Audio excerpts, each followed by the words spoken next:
4 صبح از طرف کار میرم به خاطر یک محفل عروسی. از شروع تا آخر بر شما ویدیو میگیرم که شما ببینین. دمایی که کار میکنن زحمت میکشن، آسان نیست. راه دور بوده و می خاطر صبح وقت حرکت کردم. همه شکر همگی به وقت آمده بودن. بسیار یک مردمای مهربان بودن و ازشان تشکر میکنم که اجازه دادن به همه قدر ویدیو ازشان بگیرم. و لطفا غلط فکر نکنین که بتونیم یکی دیگه خود حمایت کنیم. ببینین که همون جای هتلی برام بسیار یک نان مزه‌دار آوردن. زیادتر وقت عادت ندارم در این کار نان بخورم، اما بسیار مزه‌دار بود. از اونام تشکر میکنم و ببینین که چقدر یک میز مقبول چیندن. از این نانشان هم خوردم، بسیار مزه‌دار بود. اگرچه که من در کار باشم زیاد عجله می داشته باشم، بخاطر که میخوایم کل چیز در تایم خلاص شود. عروس خانم رفته بودن برای عکاسی فیلم برداری در بسیار یک جای مقبول که اینجا میبینین. دوستای کلم اجازه بدیم که یکی دیگه خود حمایت کنیم. ویدئویی که نشان میدیم کدام مانای غلط نداره و شما لطفاً یکی کسای فامیلایتان تگ نکنین که چرا ویدیو رو انداختیم، چون شناخته نمیشه.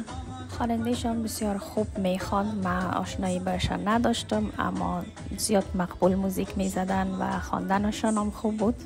آرایش میکاپ عروسه و از همه گیره به خواست خودشان میکنم، چیزی که خودشان بخواین. اینجا با پیرن سفید خودان میخواستن بیرون برن برای عکاسی و بعدن آمدن افغانی پوشیدن. بسیار یک لباس های مقبول که ببینین چه خوب گروپ داره. مطالت یک لباس ندیده بودم.